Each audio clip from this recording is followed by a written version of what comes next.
फर्क ही नहीं पड़ रहा ना। चल, तो आपका स्वागत है, वंदन है, अभिनंदन है। शुरू करते हैं हम। कौन सा चैप्टर है? चैप्टर नंबर 5, ऑर्गेनाइजिंग, है ना। ऑर्गेनाइजेशन स्ट्रक्चर, हमने इंपोर्टेंस, स्टेप्स और क्या पढ़ लिया, जो भी पढ़ लिया। आज हमको पढ़ना है, वो पढ़ना है organisation structure. An organisation structure denotes the pattern of relationship among the positions and jobs within an organization। इनका क्या कहना है कि जो ऑर्गेनाइजेशन स्ट्रक्चर है वो रिलेशनशिप पैटर्न और पोजीशन को बताता है within an organization which is created during the organizing process. Organizing process के दौरान जो आपने रिलेशनशिप स्टेब्लिश की थी, रिपोर्टिंग या फिर किसी को जिसको जो जॉब टाइटल दिया था, उसको रिप्रेजेंट कौन करता है? Organisation structure. It provides the basis on which managers and non managerial employees perform the job assigned to them. Managerial और नॉन मैनेजरियल पर्सन इसमें क्या करते हैं? वर्क परफॉर्म करते हैं, जो भी उनको असाइनमेंट मिला था उसके बेसिस पे।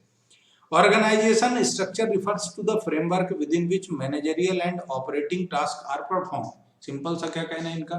मैनेजरियल वर्किंग जो होती है, चाहे मैनेजरियल हो या चाहे नॉन मैनेजरियल एम्प्लॉय हो। मैनेजरियल मतलब जो मैनेजर होते हैं डिपार्टमेंट के या किसी भी और चीज के, और नॉन मैनेजर मतलब जो एम्प्लॉय होते हैं, नॉर्मल वर्कर वगैरह, वो अपना परफॉर्मेंस देते हैं, जो भी उनको इंस्ट्रक्शन दी है, जो भी जॉब असाइन हुआ है उसके बेसिस पे। It specifies the relationship between people, work and resource। Organisation structure क्या रिलेशनशिप बताता है? कौन से बंदे क्या काम करना है और उसके लिए क्या रिसोर्सेस अवेलेबल है। उसके बाद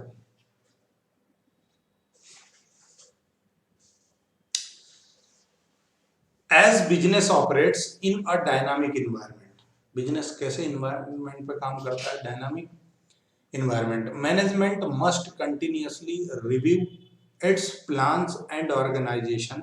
The structure of the enterprise should also be subjected to periodic review to determine if modification is required। इनका क्या कहना है कि डायनामिक इन्वायरमेंट पे बिजनेस काम करता है, तो मैनेजमेंट को क्या चाहिए? कंटिन्यूअसली आप अपने प्लान बनाते रहो, चेक करते रहो, और ऑर्गेनाइजेशन के स्ट्रक्चर को भी चेक करो कि दादा कोई इम्प्लीमेंटेशन की जरूरत है, कोई चेंजेस की जरूरत है, तो उसको बार बार टाइम टू टाइम क्या करते रहो? रिव्यू करते रहो। A good organisation structure should be dynamic so that it can change and adjust as per situations and business environment. Structure कैसा होना चाहिए? जो चेंजिंग एनवायरनमेंट को अडॉप्ट कर ले। लॉकडाउन लगा, सबने ऑनलाइन आ गए, वर्क फ्रॉम होम का कल्चर आ गया, सॉफ्टवेयर इंडस्ट्री जो थी वो लगभग सारी ही कैसे चली गई? Work from home. Customer care के जितने भी कंपनियां हैं वो सब क्या चली गई? Work from home. ऐसा नहीं किया उन्होंने कि नहीं यार फायर कर दो एम्प्लॉय को, दो निकालो, इसको बंद कर दो ये बिजनेस। ऐसा किया क्या किसी ने? नहीं। हर कंपनी ने कुछ ना कुछ तरीके निकाल लिए कि काम चलता रहे, काम बंद ना हो। According to Peter Drucker, organisation structure is an indispensable means and the wrong structure will seriously impair business performance and even destroy it। यदि आपका बिजनेस ऑर्गेनाइजेशन का स्ट्रक्चर अच्छा नहीं है तो आपका बिजनेस का बंद भी हो सकता है, खत्म भी हो सकता है। धीरे धीरे बहुत सारे खत्म हुए। जैसे देखो, आइडिया कंटिन्यूअसली लॉसेस में जा रहा है। एक समय आइडिया का नाम चलता था कि नहीं यार इससे बढ़िया नेटवर्क किसी का भी नहीं है, लेकिन आज उनका ऑर्गेनाइजेशनल स्ट्रक्चर इतना अच्छा नहीं है कि वो परफॉर्मेंस दे पाए और अपने बिजनेस को मैनेज कर पाए। हो सकता है वो चेंजिंग एनवायरनमेंट को अडॉप्ट ना कर पाए हो। जो भी हो, मैनेजमेंट में कहीं ना कोई तो समस्या होगी, है ना। चलो आगे बढ़े। पर नीड फॉर ऑर्गेनाइजेशन स्ट्रक्चर क्यों जरूरत है? तो देखो, the need for creating an organisation structure arises when the business grows beyond a certain minimum limit. आपकी जो मिनिमम लिमिट है, यदि उसको पार कर गए, आपका बिजनेस बड़ा होने लग गया धीरे धीरे, ग्रोथ होने लग गई, तो आपको क्या जरूरत है कि आप ऑर्गेनाइजेशन को स्ट्रक्चर्ड कर लो, तभी आप क्या कर पाओगे, अच्छा परफॉर्मेंस दे पाओगे, आपका ऑब्जेक्टिव अचीव कर पाओगे और ग्रोथ, सरवाइव, ये जो आपके मेन ऑब्जेक्टिव होते हैं किसी भी बिजनेस ऑर्गेनाइजेशन के, उसको अचीव कर पाओगे। In case of one man show organization structure is not needed as all activities are performed by the owner himself। मैं चाहूँ कि मैं ही नोट्स बना लूँ, मैं ही सारी वीडियो की रिकॉर्डिंग कर लूँ, एडिटिंग कर लूँ, क्वेश्चन पेपर भी मैं ही टाइप कर लूँ, है ना, काउंटर पे बैठ के फीस भी ले लूँ, कोई आए तो उसको ज्ञान भी बांट दूँ, सारे काम मैं ही कर लूँ, ऐसा संभव है क्या? नहीं, आपको एक दो लोगों की जरूरत पड़ेगी। तो जब ये छोटे से ऑर्गेनाइजेशन में जरूरत है, जब बड़ी कंपनी डील करोगे तो वहां तो आपको डिपार्टमेंटल वर्किंग है, तो वहां तो आपको क्या चाहिए, वन मैन आर्मी में काम नहीं चल सकता। However, when the organization grows, it becomes difficult to coordinate the functions and activities of different members। ये डिफिकल्टी है, आप डील नहीं कर पाओगे, इसलिए आपको स्ट्रक्चर बनाना जरूरी है। So in order to function smoothly and face environmental changes, it becomes necessary for an to pay attention to its structure। In this dynamic environment, management must continuously review its plans and objectives, and accordingly the organizational structure should be periodically updated। आप update करते रहो। Organisational structure क्या देता है बेटा, correlation और coordination among human, physical and financial resources and enable a business enterprise to achieve desired goals. Correlation और coordination, correlation मतलब संबंध, डिपेंडेंसी, एक के चेंज होने से दूसरे पे क्या इम्पैक्ट आएगा, ये कोरिलेशन है। लास्ट ईयर 11th क्लास के भी स्टैटिस्टिक्स में एक चैप्टर था कोरिलेशन,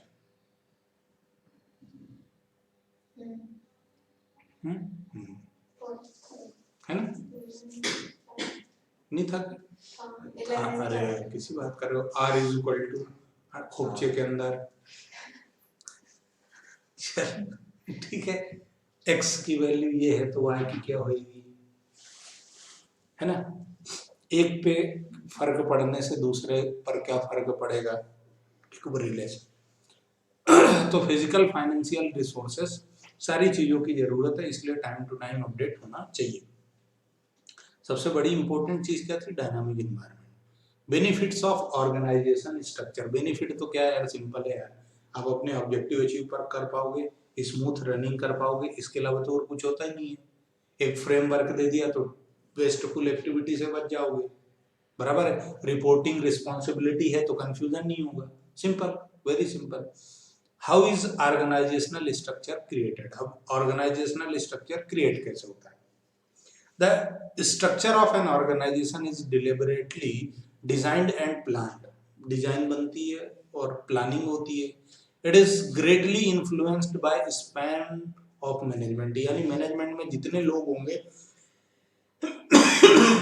सब अपना अपना ज्ञान देंगे, अपने आइडियाज देंगे, इनोवेटिव का कीड़ा आएगा, क्रिएटिविटी का कीड़ा आएगा और सब अलग अलग तरीके सुझाएंगे, उसके हिसाब से काम चलेगा। The span of management refers to the number of subordinates that can be effectively managed by a superior। एक आदमी को कितने लोगों को मैनेज करना है, इस पर भी डिपेंड करता है कि आपका स्ट्रक्चर कैसा होगा।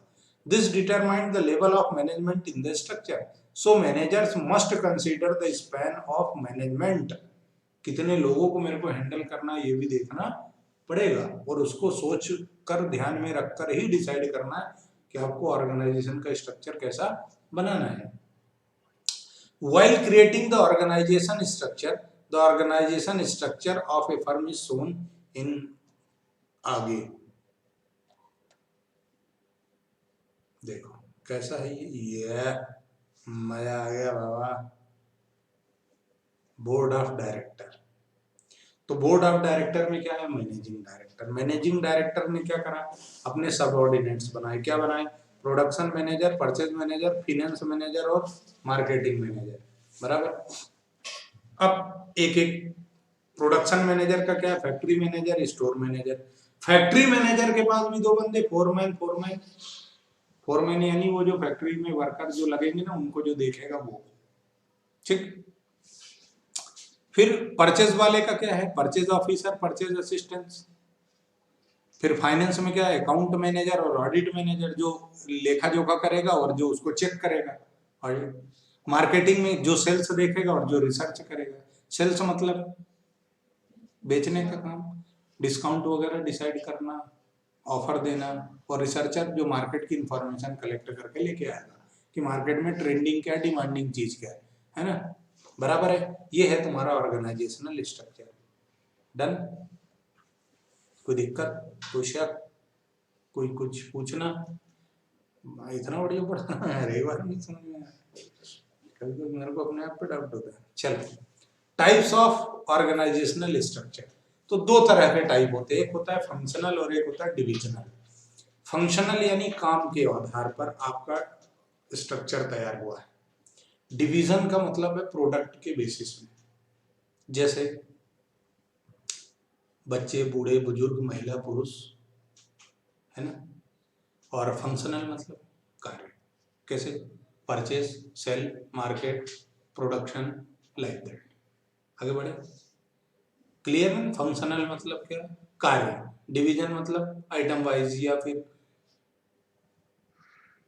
हाँ ठीक है ना, समझ गए। आगे बढ़ो, चल।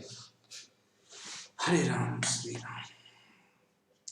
फंक्शनल क्या क्या कहता है, देखो बहुत अच्छी खुशबू आ रही है। कौन है ये जो आग लगा रहा है दिमाग में? Functional structure refers to grouping. अरे यार मतलब आज अपन उस क्लास में नहीं जाएंगे। Functional structure refers to grouping of jobs of similar nature under one department। एक ही तरह के जितने भी काम है वो एक ही डिपार्टमेंट में होंगे। फंक्शन है तो सीधी सी बात है, काम के आधार पर डिवाइडेशन। All related and similar, for example in manufacturing enterprise all the jobs related to production are grouped in production department। Jobs related to purchase, purchase department के पास।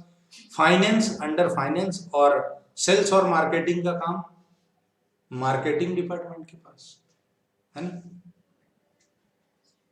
बराबर है। ये ऐसा काम के बेसिस में निपटा दिए। आगे बढ़ो, कुछ दिक्कत तो नहीं होना चाहिए वैसे।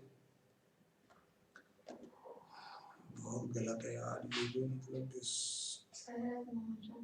Oh my God. 2 मिनट का ब्रेक ले सकता हूँ?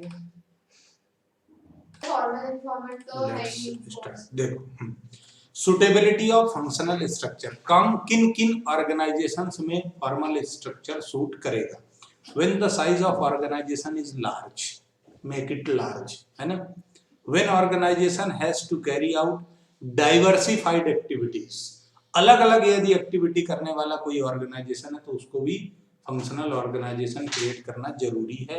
When the task require a high degree of specialization, यदि आपको बहुत ज्यादा स्पेशलाइजेशन चाहिए अपने काम में तो भी क्या चाहिए, फंक्शनल डिवीजन, मतलब फंक्शनल स्ट्रक्चर आपको क्रिएट करना चाहिए, ठीक। एडवांटेज क्या है फंक्शनल स्पेशलाइजेशन? आप जिस भी काम को करोगे वो स्पेशलाइज्ड ही होगा, क्योंकि आपने प्रॉपर काम के आधार पर बांट दिया। भाई जिसकी जो क्वालिटी होगी उसको उसी डिपार्टमेंट में रखोगे आप। कंट्रोल और कोऑर्डिनेशन रहेगा आपका, है ना, क्योंकि आपको ये मालूम है कि रिस्पॉन्सिबल कौन है। प्रोडक्शन मैनेजर, आ जाओ बेटा, लेट क्यों बनाया, महंगा क्यों बनाया, है ना, क्वालिटी सही क्यों नहीं है, पकड़ सकते हो ना उसका गला। वो अपने सबऑर्डिनेट का पकड़ के रहे, मेरा बिल फट गया, अब मैं तेरा बिल फाड़ूंगा, ला भाई बता क्यों हुआ। कंट्रोल बना रहेगा, कोऑर्डिनेशन भी है क्योंकि रिपोर्टिंग रिस्पॉन्सिबिलिटी स्टेब्लिश है। इम्प्रूव इफिशियंसी, बार बार एक ही काम को करोगे तो आपको क्या होगा, इफिशियंसी आएगी। मैं 13-14 साल से पढ़ा रहा हूँ तो मेरे को चीजें याद भी हो गई हैं, कोई क्वेश्चन तो रट ही गया बिल्कुल, देखते से ही समझ में आ जाता है इसका आंसर तो यही है। ऐसे ही तुम भी 5-6 बार जब बुक के क्वेश्चन लगाओगे तो याद हो जाते हैं, बस यही है। उसके बाद अवॉइड्स डुप्लीकेशन, सीधी सी बात है, सबको मालूम है मेरे को ये करना है तो कोई डुप्लीकेसी का कोई कॉलम नहीं है। Is in training, easy in training, training देकर देना इजी हो जाता है, स्किल डेवलप हो जाती है उसकी। Proper attention, functional structure ensures that different functions get due attention, हर आदमी अपने अपने काम को प्रॉपर तरीके से अटेंशन देके काम करता है। उसके बाद फंक्शनल एम्पायर, डिसएडवांटेज क्या है, फंक्शनल एम्पायर मतलब structure places less emphasis on overall. अब देखो क्या है, तुमने डिपार्टमेंटलाइजेशन कर दिया, तो हर बंदा क्या चाहता है, हर एम्प्लॉय क्या करेगा, हर मैनेजर क्या करेगा, मैं नंबर 1, है ना, आंटी नंबर 1 नहीं, मैं नंबर 1, है ना, बराबर है, मैं हूं बस, मेरा अच्छा होना चाहिए। तो कई बार वो कोऑर्डिनेट भी नहीं करते ढंग से प्रॉपर, है ना, एक अलग ही ग्रुप बन जाता है कई बार। उसके बाद डिफिकल्टी इन कोऑर्डिनेशन आ ही गया। कन्फ्लिक्ट ऑफ इंटरेस्ट, कई बार इंटरेस्ट का मतभेद होता है कि मेरे को तो इस काम में इतना टाइम लगेगा, मैं अपना काम करने के बाद ही किसी दूसरे डिपार्टमेंट से कोऑर्डिनेट करूंगा, भले ही वो उसको कितनी जरूरत है, पर पहले मैं, उसके बाद तुमको देखूंगा। ऐसा होता है, तो उनके बीच में झगड़े भी हो सकते हैं। इनफ्लेक्सिबल होता है, भैया आपका काम फिक्स है, आपको रिजल्ट चाहिए, आपको टाइम, सारी चीजें हैं, तो आपको टाइम पे रिजल्ट देना है, तो आप फ्लेक्सिबिलिटी उसमें फिर नहीं ला सकते। ठीक है,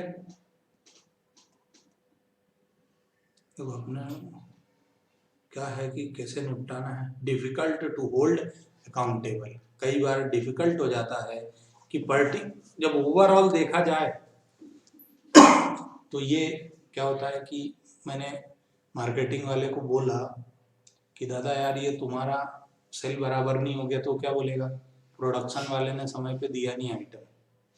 प्रोडक्शन वाले के पास जाओगे तो क्या बोलेगा, रॉ मटेरियल बराबर टाइम पे नहीं मिला। रॉ मटेरियल वाले के पास जाओगे परचेस के, तो क्या बोलेगा, पैसे का पेमेंट नहीं दिया था इसने टाइम। तो भैया रिस्पॉन्सिबल कौन है? अच्छा सब जेन्युइन रीजन दे रहे हैं, वन शॉट एक तरफ से देखा जाए तो सभी का रीजन सही है, बट अकाउंटेबल कौन? क्योंकि ये चेन है, एक चेन खराब हुई तो पूरा बिगड़ता है। किसी को प्रॉपर, किसी को भी आप अकाउंटेबल नहीं कर सकते। ठीक है, तो यहाँ से फंक्शनल स्ट्रक्चर खत्म होता है। डिविजनल स्ट्रक्चर के साथ हम मिलेंगे अगले पार्ट में। तब तक के लिए thank you, tata, bye bye.